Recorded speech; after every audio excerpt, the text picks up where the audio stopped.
Bien, bonjour à tous, on est sur le salon de Clermont-Ferrand. Je suis Laurent Guillermin, le nouveau rédacteur en chef de Pêche-Mouche Magazine. On est ici sur le stand de Mouche de Charette avec Emmanuel Vial, qui est le directeur commercial de la marque. On va vous présenter quelques nouveautés pour 2016. Donc, alors Manu, bonjour Laurent. Bonjour. On s'est déjà vu tout à l'heure, on ne va pas tricher, on se voit très souvent. On se voit un petit peu. Alors quelles sont les nouveautés pour cette année? Il y a énormément de nouveautés dans toutes les gammes, que ce soit le fly tying, le vêtement, les cannes, les lunettes. Alors on a fait un petit choix, on a choisi d'en présenter 3 aujourd'hui. On va commencer par le moulinet puisque tu l'as dans les mains. Alors j'ai en main le moulinet Apogée, donc Apogée 35, il y a 2 tailles. Un moulinet qui est très sympa au niveau du design. Alors quelles sont un petit peu les caractéristiques de ce moulinet? Alors ce moulinet, c'est un moulinet qui est de conception française, qui est vraiment issu de notre atelier de recherche et dessiné chez nous. C'est tout réalisé en aluminium aéronautique. Donc, comme tu as pu le voir, c'est très léger. Très léger, ouais. Ça tourne comme une horloge suisse et il y a un très bon frein. Le design est assez sympa. Voilà, c'est un beau succès aujourd'hui au niveau de notre clientèle. C'est vrai que les pêcheurs à la mouche sont assez proches de l'esthétisme, mais un moulinet qui est beau, qui est très léger, c'est vrai que ça fait tout de suite... c'est quelque chose que les gens recherchent, quoi. En plus pour un prix qui est quand même bien placé sur le marché, donc c'est important. Puis, la qualité du frein, je pense, peut faire la différence par rapport à d'autres produits, parce que ça se règle de façon très précise, et ça permettra de combattre des beaux poissons comme tu sais le faire. C'est vrai qu'on a aussi en France des rivières où les poissons sont parfois difficiles, il faut pêcher avec des pointes fines, des longues pointes, et donc un frein qui est précis au millimètre, c'est vraiment important parce que c'est dommage de perdre un poisson qu'on a abordé on a mis une demi-heure pour l'approcher et puis on le perd parce que le frein est mal réglé. Là, il n'y a pas de souci. Voilà. Voilà pour ce moulinet. Voilà, on va passer... Alors, on a aussi choisi de parler d'une canne, d'une nouvelle série de cannes qui s'appelle Réflexe. C'est des cannes qui sont toutes en 4 brins. Une gamme assez longue. On part de la 7 pieds et on va jusqu'à la 11 pieds.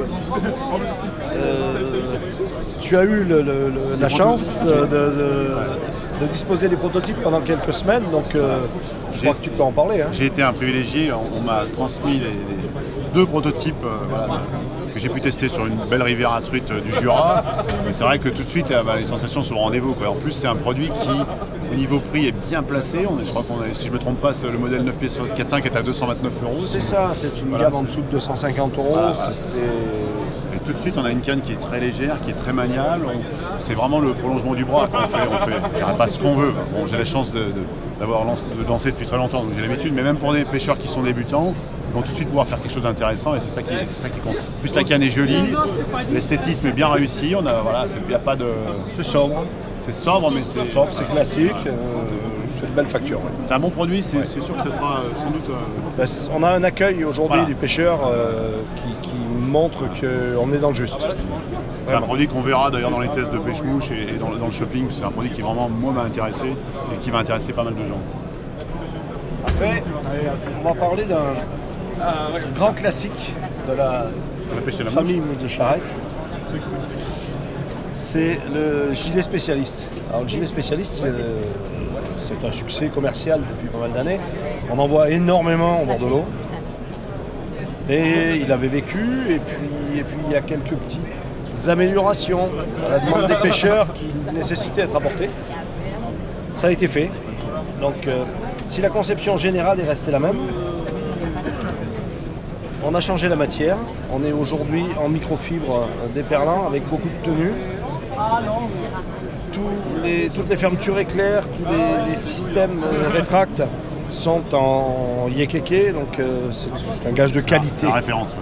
Et on garde ce qui a fait la force et la spécificité de ce gilet, c'est-à-dire la petite poche pour stocker les bobines de fil, les petites poches avec un serrage qui permettent de maintenir les boîtes plaquées à l'intérieur. On a remplacé le patch magnétique qu'on connaissait par un grand patch velcro sur lequel on vient apporter des boîtes. On peut en mettre une, on peut en mettre 2, c'est livré, il y a une boîte qui est livrée avec, on peut avoir d'autres boîtes en pièces détachées. On a aussi des petites patchs magnétiques qui permettent aux coupe-fil ou aux accessoires de ne pas se promener, de ne pas briller, de venir rester plaqué au gilet. À l'intérieur, on retrouve toujours les poches étanches, on retrouve toujours le holster pour la pince ardillon, la petite poche à clé avec le mousqueton.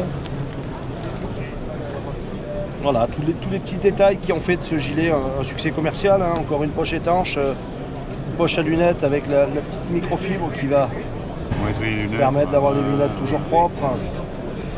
Le dos amovible pour les pêcheurs d'été qui veulent être sympas. Ouais. Et puis un petit détail juste esthétique dans le dos, mais à l'intérieur du gilet, donc on le voit par transparence. Un beau logo de truite. Le logo de truite qu'on retrouve aujourd'hui sur toute notre gamme de vêtements.